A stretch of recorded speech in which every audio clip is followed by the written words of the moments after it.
27 जून 2023 27 जून 2023 को ट्रांजिट हुआ केतु का। केतु चित्रा नक्षत्र में गया और करंट कंडीशन में सन हमें कहाँ मिल रहा है? आद्रा नक्षत्र में। जब ये आद्रा नक्षत्र में राहु के नक्षत्र में मिल रहा है तो मरकरी भी इसके साथ आ चुका है, तो ये दोनों ही आपस में इकट्ठा होंगे एक एक पदा के ऊपर, जैसे 2 जुलाई को इकट्ठा हो रहे हैं, ठीक है। फिर उसके बाद 1 जुलाई को इकट्ठा है, ठीक है। 30 तारीख को सन और मरकरी बैक साइड पे है, मरकरी पीछे है, सन आगे है। होता क्या है इस टाइम पीरियड में? ब्रेकअप्स। 14th नक्षत्र सन से अफ्लिक्टेड हो चुका है, उसको केतु का लेफ्ट वेद है और मूला नक्षत्र है।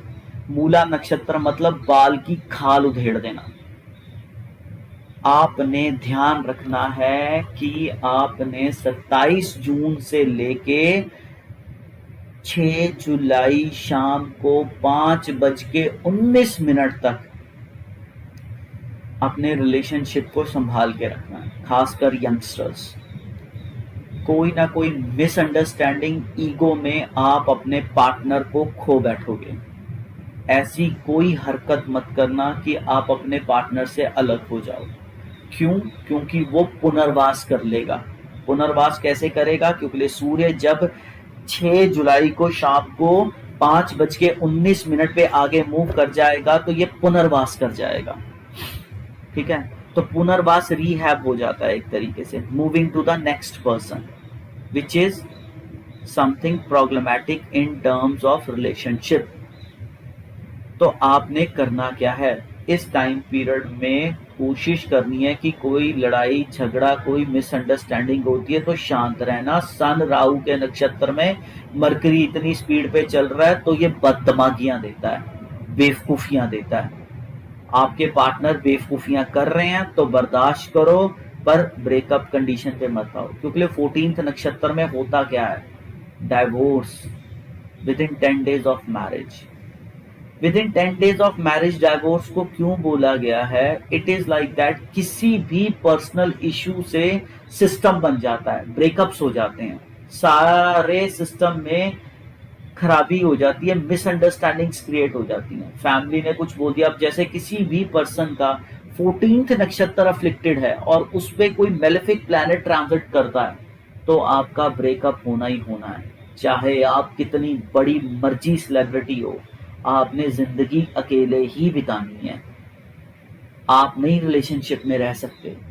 इसके साथ साथ होता है पुनर्वासु नक्षत्र, तो ये दोनों चीजें देखने वाली होती हैं। इन दोनों चीजों में अगर किसी भी प्लैनेट का लेफ्ट वेद आ जाए और मेलेफिक कंडीशन आ जाए तो बड़ी ही प्रॉब्लम रहती है। शादी होने के बाद भी शादी नहीं चलती है, एक घर में रहते हुए कटे कटे रहते हैं। बच्चा हो जाता है फिर भी मियाँ बीवी आपस में बात नहीं करते हैं, वो अपनी जिंदगी जी रही है, वो अपनी जिंदगी जी रहे, ठीक है। इस तरीके से अफ्लिक्शन होती है 14th नक्षत्र की। और ये किसी ने अपनी मम्मी को कहा नहीं होता है कि 14th नक्षत्र देख के बच्चा पैदा करना, ये भगवान ही देता है। अगर आपका 14th नक्षत्र खराब है तो रिलेशनशिप में प्रॉब्लम रहती है। तो आप में नहीं है गलती, सामने वाले में भी नहीं गलतियां, आपके प्लैनेट्स ही ऐसे हैं कि आपको अकेला रखने पे मजबूर करते हैं। अब इसी 14th नक्षत्र में अगर शनि, मंगल, सूर्य और राहु केतु ट्रांजिट करते हैं, जैसे आजकल सन की वजह से केतु का सिर्फ लेफ्ट वेद है, ऐसे टाइम पीरियड में पर्सन डिटैचमेंट मांगता है, दूर हो जा मुझसे। किसी भी एक छोटे इशू से कहता है साइड हो जा, ठीक है, छोटे से इशू से साइड हो जा।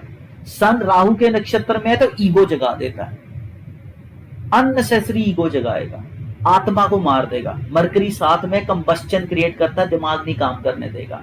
तो जब तक सन पुनर्वासु नक्षत्र में नहीं पहुंचता, अपने रिलेशनशिप को बचा के रखो और अपनी पार्टनरशिप को बचा के रखो। लड़ाई झगड़े से अलग मत हो जाना, नहीं 6 जुलाई को आपका शाम को 5:19 के बाद पुनर्वास ही पुनर्वास है।